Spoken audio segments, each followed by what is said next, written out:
Hola, ¿qué tal? Yo soy Gabo y soy cofundador y director creativo de Cherry Bomb, estudio de diseño. Te voy a compartir algunos de los tips y trucos que tenemos en el estudio para presentar nuestro book de la mejor manera posible y que no solamente se quede como lo bajamos de Illustrator o de Photoshop.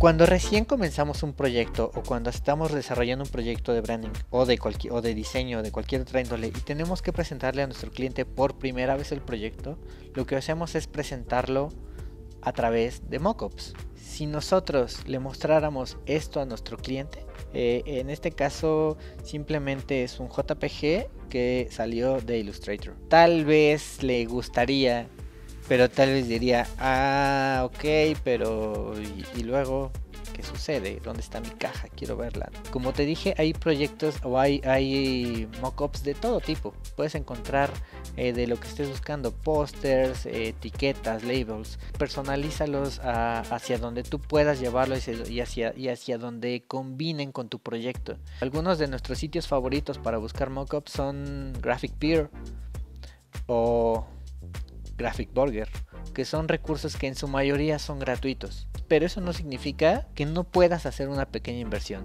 Puede que tú tengas ciertas habilidades para crear modelados 3D. Esto también le va a dar otra perspectiva a tu trabajo porque estás creando tus propios modelos 3D. Yo quiero platicarte la anécdota particular del estudio que, pues bueno, ninguno somos muy buenos o muy hábiles en el tema del modelado 3D.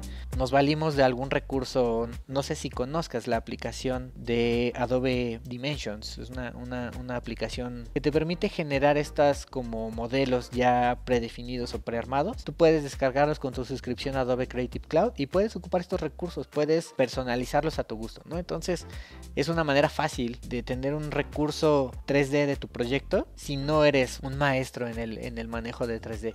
Quiero platicarte otra anécdota o otra experiencia del estudio, y es que en algún momento quisimos dejar atrás el uso de mockups como resultado final para nuestro portafolio. Es decir, los mockups los vamos a seguir utilizando siempre porque es nuestra manera inmediata de presentar un proyecto ante nuestro cliente por primera vez, como te lo había comentado. Pero quisimos darle un poquito extra de amor a nuestro portafolio de trabajo una vez terminamos el proyecto con cliente y estamos listos para subirlo a nuestras redes sociales, a nuestro Behance. Todo este trabajo que tú ves aquí obviamente tiene un trabajo de postproducción detrás y de retoque un poquito mañoso si lo quieres ver así, pero todo es en pos de mejorar nuestro trabajo. En este caso, por ejemplo, te quiero hacer la confesión de que lo único que tenemos real en esta fotografía es el fondo de la piedra, el brochure y estos lápices y esta corbata. De ahí en fuera todo lo demás es digital y bueno, pues hicimos esta composición que al final creo no quedó tan mal. Con lo que yo te quiero dejar de compartir es esto, ¿no? Es posible mejorar tu portafolio de trabajo siempre y cuando le des cariño y les des dedicación.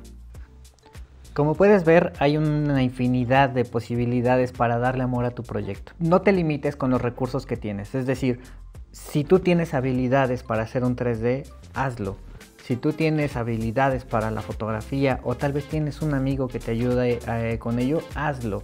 No te quedes solamente como viene tu archivo de origen, sino que realmente le des ese amor que ya le diste previo a tu proyecto. Espero que estos tips te hayan servido para que puedas mejorar tus proyectos y puedas mejorar tu book. Si te gustó este contenido, suscríbete a continuación. Si además quieres aprender cómo mejorar tu proceso creativo e incorporarlo a tus proyectos de diseño, te invito a que te inscribas a nuestro curso de doméstica. El link está en la descripción.